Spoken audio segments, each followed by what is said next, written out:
to perform surgeries on minors, then I'm going to assume that the program existed. Otherwise, you couldn't have paused it. So now, the exact number of kids who are being subjected to this, I don't know exactly. It's really hard to come up with those numbers, I think, because the people doing it aren't really proud of it, and there's not a lot of interest on their end to tell us. But I do think that, even one child being horrifically mutilated is too many.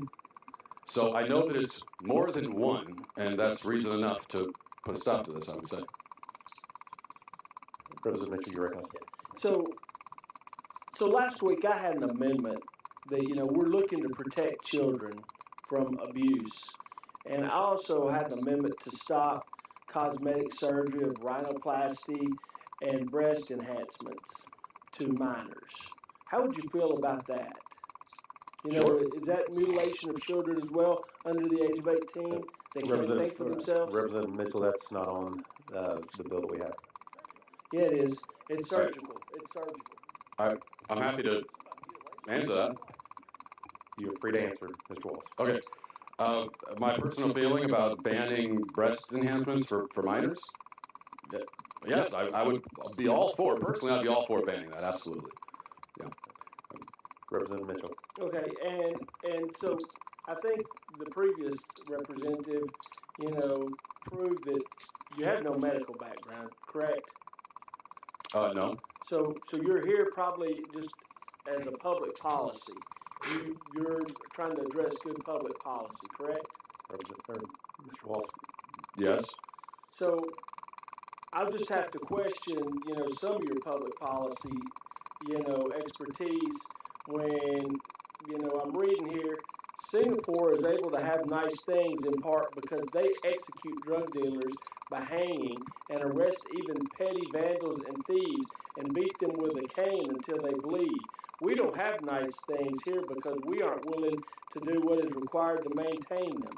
So, with statements like that, I kind of have to question your public policy beliefs. And, and you also stated there have been no studies. Well, I'm sitting here holding a study from the American Academy of Pediatrics from the University of Pittsburgh about the suicidal disparities between transgender and cisgender adults and children. So I think, before you state things, you may need to know all the facts. Thank you. All right, thank you. Is that, can I respond? Chairman Williams, you're recognized. Thank you, Mr. Chairman. I make a motion to go back out of session, or back into session. Thank you. Is there objection? All right.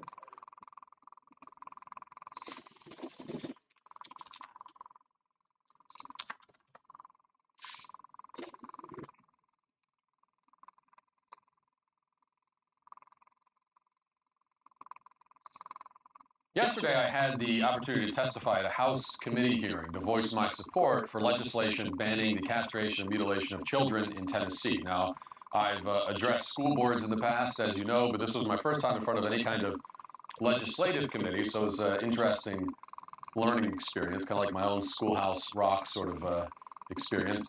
And one of the key differences here is that in my school board speeches, I've spoken out against policies and measures that the boards were wanting to put into place or had already put into place.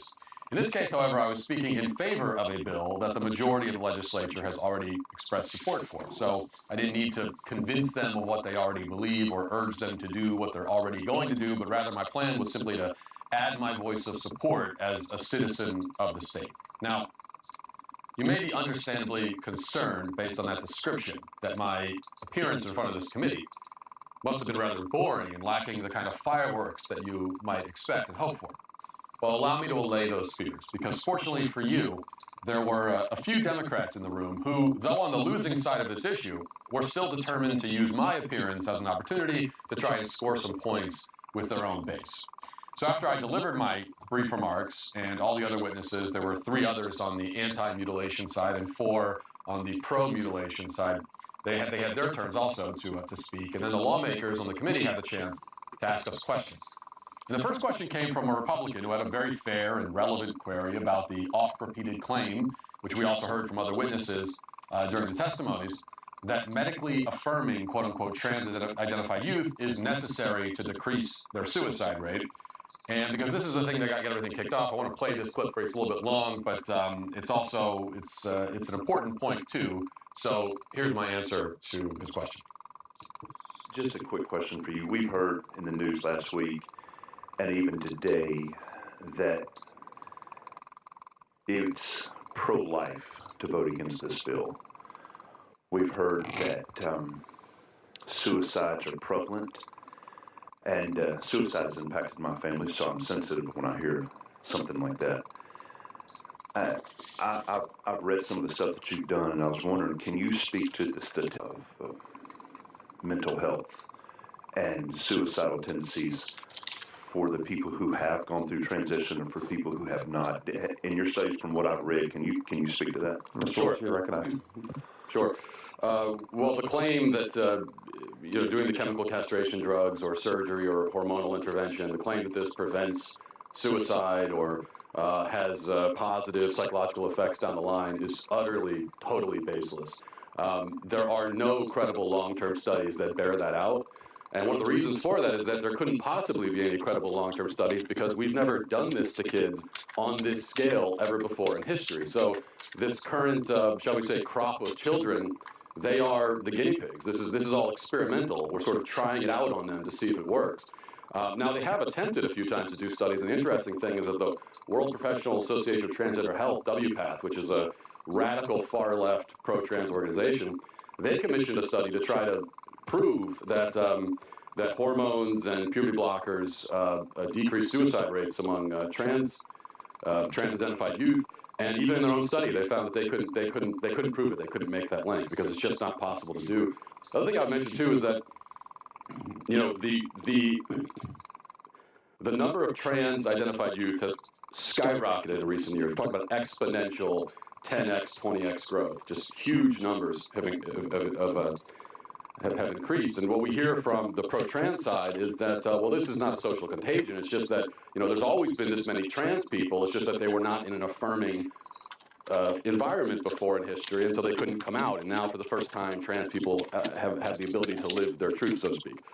Well, if that's the case, and there have always been these sort of like millions of trans people, and if it's also true that if we don't affirm them, that would cause them to commit suicide, then we should be able to look back in history and find just this unbroken, incredible epidemic of children mysteriously killing themselves because they weren't being affirmed as trans. And what you find is that that didn't exist. I mean, the youth suicide rate has increased exponentially alongside trans affirmation. So trans affirmation causes the suicide rate, not the other way around. The last thing I'll note is that the suicide rate among trans-identified people is sky high. It remains sky high. All the data shows this. It remains sky high even after surgery. And in fact, in the most reliable data that we have, it's years after surgery when suicidality is the highest for trans-identified people. That's the reality. Now, so you see all that. I make a number of claims and arguments in that answer, just as I did in my initial remarks, that the Democrats on the panel had the opportunity to refute. If indeed I was wrong about anything I said and can be refuted, then they had a chance to do it, but they couldn't refute it. They had nothing to say, which, as we've learned about Democrats, will certainly not stop them from talking. So the next question, or what pretended to be a question, came from a greasy little hack named Caleb Hemmer, who, rather than discuss the issue at hand, instead decided to try and smear me with that Media Matters hit piece from my time as a shock jock morning host 15 years ago. What does that have to do with anything? What did he think he would accomplish with this? Well, we'll find out. Thank you, Mr. Walsh. I found it interesting. One of our people testified today that they had their gender-affirming surgery at 16. I know you in former comments mentioned this on your blog. At about 16, you're an adult who's mature and can make decisions. You're that at 16. I don't care what anybody says. Even going so far as to say, 16 people in your 16, you should be married and could be pregnant or should be pregnant. So I'm curious if 16 is an adult in your view. Why does this bill have the minor defined as 18? That's a hit piece you took from Media Matters, from something when I was a radio host 13, 14 years ago, in my early 20s. It's also not an accurate reflection of what I actually said. I was talking about the fact that people tended to marry young historically, and that's all that was about. How does that relate to this subject? Just curious of your definition of if you feel like people are adults at 16 should. Well, people are adults at 18, but actually your brain is not fully developed until you're 25. So we should be having a conversation about whether we should even be doing these surgeries to people at 18. But certainly before 18, it's absurd. I mean, do you think that a 16-year-old can meaningfully consent to having their body parts removed? Do you? No?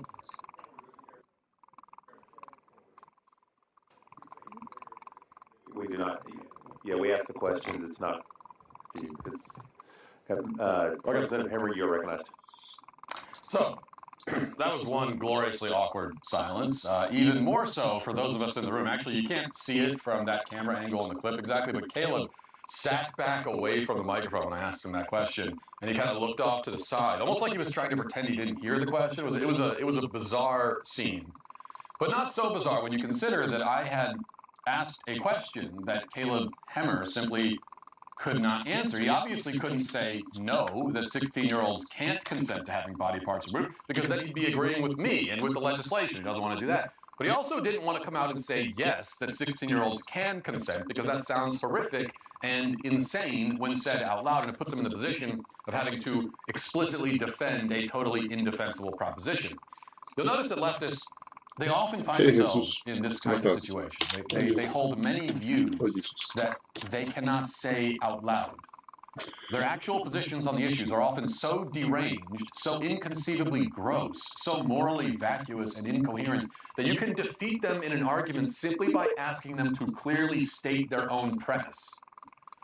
Of course, what this means is that leftists like, leftists themselves, leftists like Caleb Hemmer, they themselves realize how evil their own policies are. They are deliberately pushing things that they recognize as unspeakably wicked, which is why they will not speak it out loud. And this puts people like Caleb Hemmer somewhere below mere partisan hacks. You've got partisan hacks, and then it's below them that you have the Caleb Hemmers of the world. Because these are people who are consciously evil, which also explains why they would resort to smear tactics against a private citizen at a legislative hearing.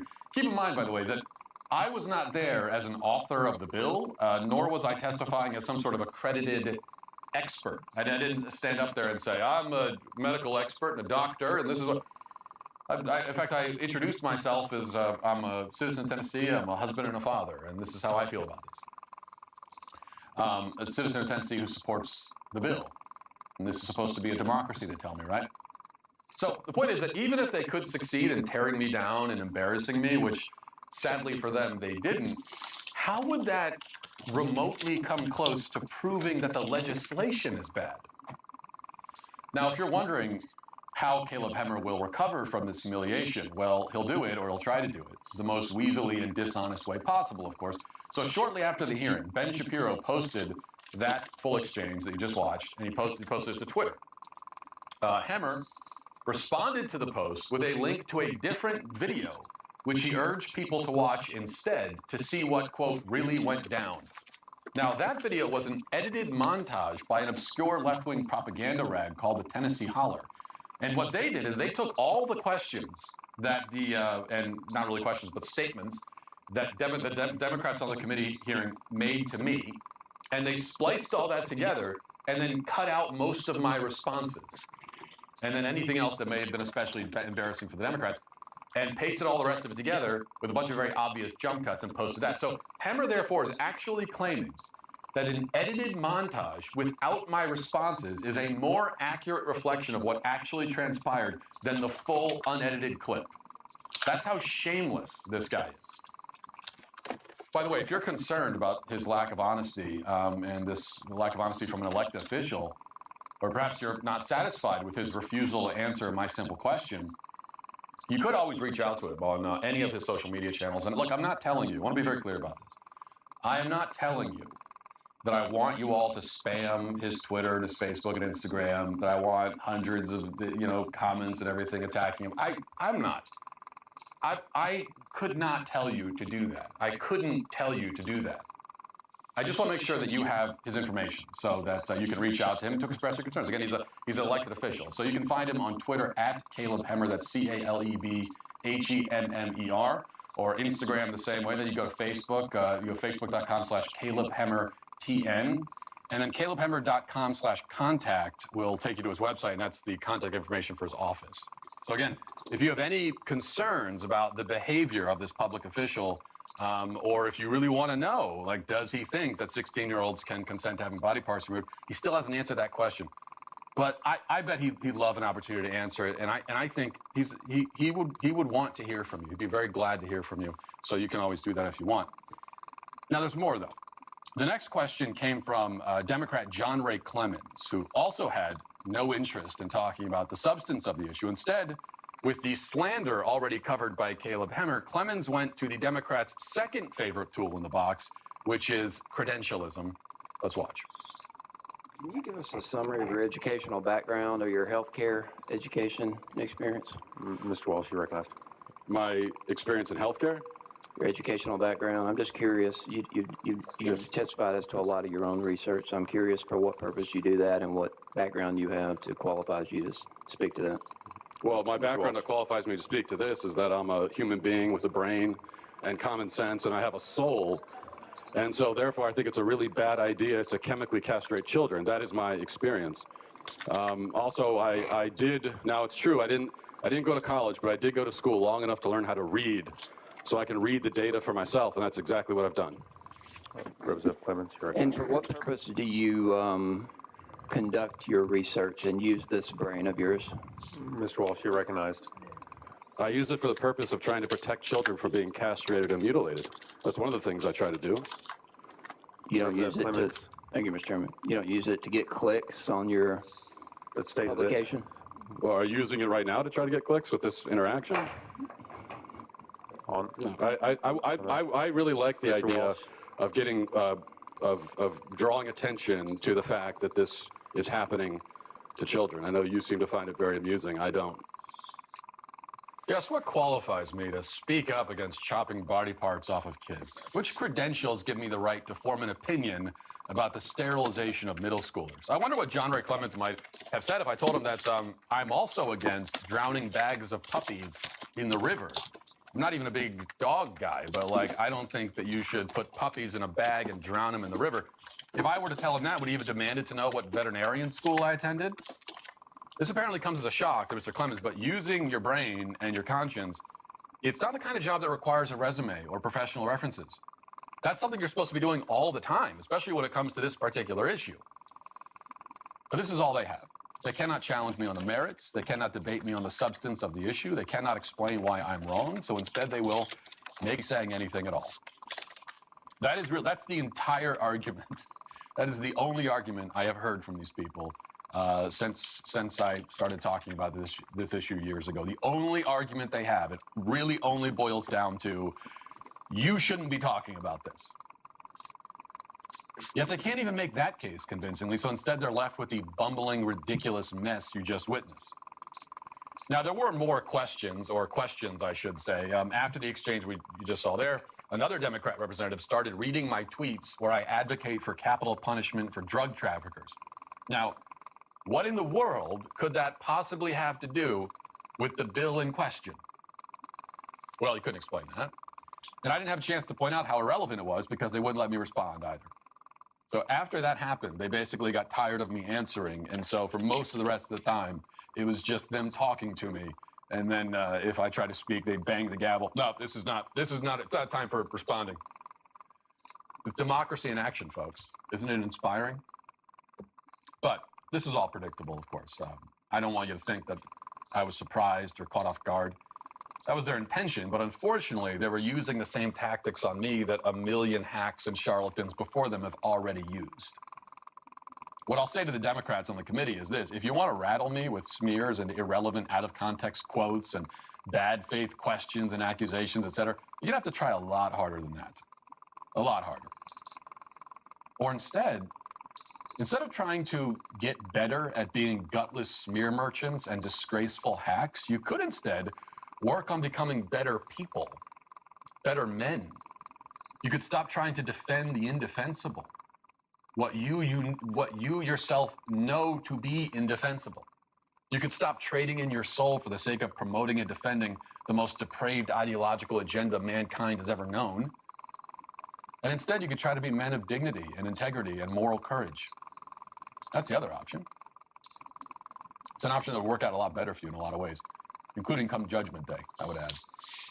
And in the meantime, another bonus, maybe you won't make such asses of yourself in any more committee hearings.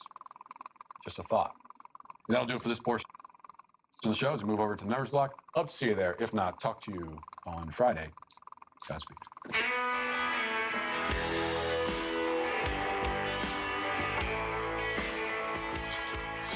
Quincy, how you doing? Thanks for joining.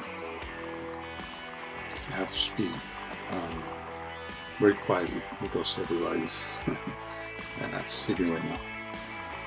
Thanks for joining one more time. I'm checking the file. Oh, you got plenty of pictures. Let's go. Hi. Hope you can hear me. I'm not sure. Well, right now I'm just doing miscellaneous stuff. So basically, let me move this. Information technology stuff. Your YouTube is loud too. Yeah. I don't know what that happens. I will try to minimize it. I'm going to put some music also. Why can't we? Let's see this. Let's see. Nothing sounds. That's weird. Oops. Just 1 second. Let me put.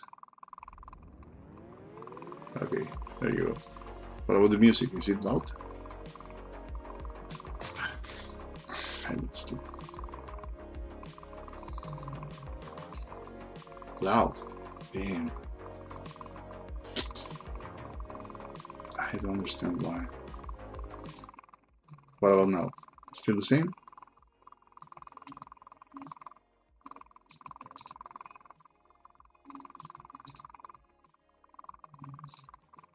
Let's try this. There.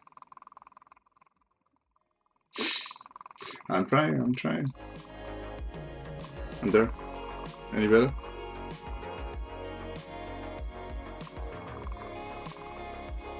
I can barely listen to hear it.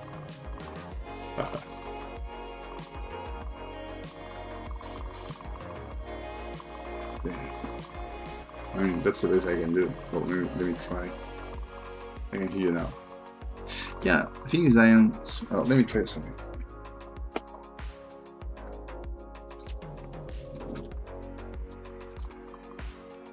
Let's try something. Okay, now, can you hear me better? No, not that. Lower it down a little bit. Now, can you hear me better? It's the same. Let's see. Desktop audio. Oh, desktop audio is... Turn it down. That's weird. Too much background noise now. What about now? Is it better?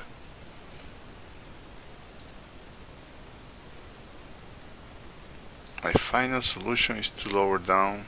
Okay. What about now? What about my mic?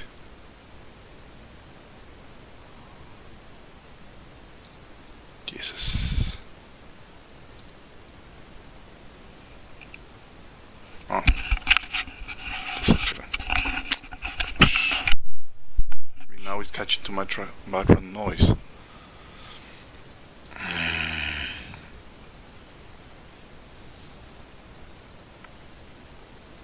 But my mic is good. Shouldn't be getting any noise. like buzzing noise. That's weird. I don't have an idea, honestly. Let me try something. Let me try. Just 1 second. I will switch to my head. Just 1 second. I will pause the music. Yeah, I got it. Yeah, I got it. Sounds horrible. Yeah, I got it. Yeah, I got it. Sounds horrible. Blah blah blah blah. Blah blah blah blah.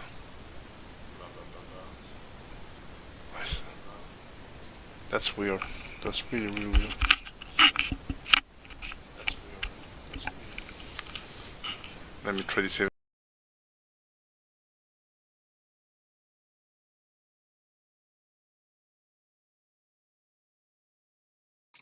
Unless right now, blah blah blah.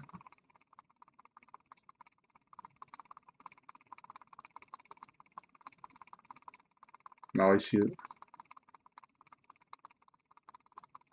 Now I hear something like.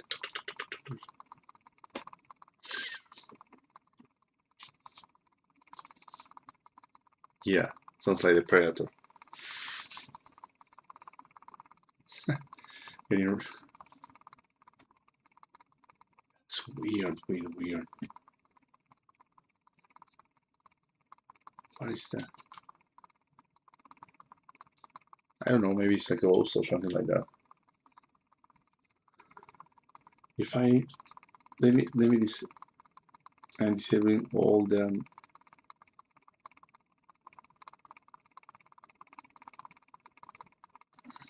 still. Hey else, thanks for joining.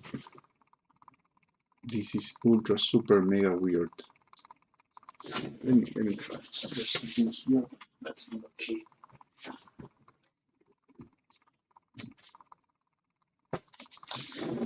Weird, weird, weird. I got something here. I will close. Damn, 1 second. Stream. Save. I will close this.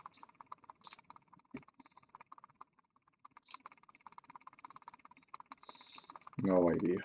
I mean, it has been bad before, but not that bad. The first time. But the first time I was using my headset mic.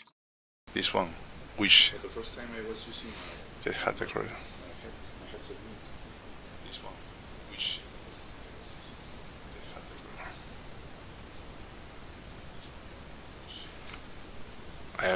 It sounds like background noise, but I don't know where the hell is coming. Is it coming from? Background noise, but I don't know where the hell is coming. Is it coming from? That's weird. Maybe the volume. Let's see. Maybe the volume.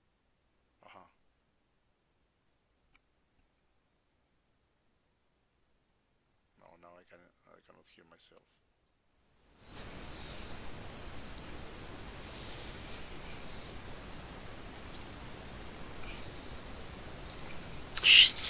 Sounds like it's raining. Okay, let's imagine it is raining. Sounds like it's raining. Okay, let's imagine it is raining. Yeah, sure, else. Actually, please do. I want to gain some followers, you know, some exposure.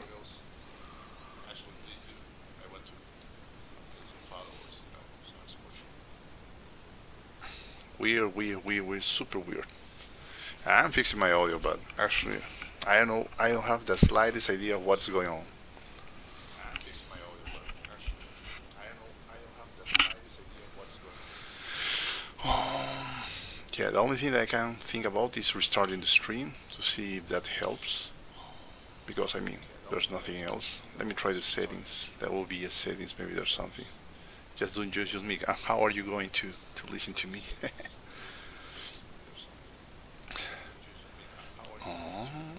Audio, speakers, microphone, realty, fast. Mix hotkeys, PV, audio advanced. I mean, I got two right now. You are listening through my. Thanks, man. Appreciate it.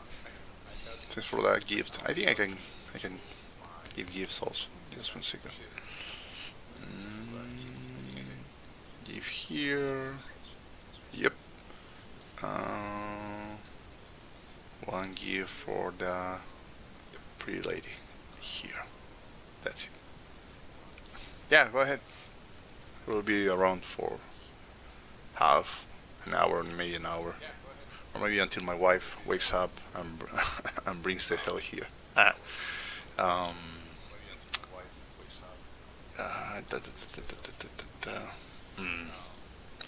Maybe I can try restarting the. Oh no, you know, I will try. I will stop the stream, try record a video, and see if that background noise is still there, because that's weird, super mega weird. Okay, let me follow you guys so I can ping you once I am back. Follow Queen say and follow else. Cool. Okay, I will be back in a couple of minutes. See you.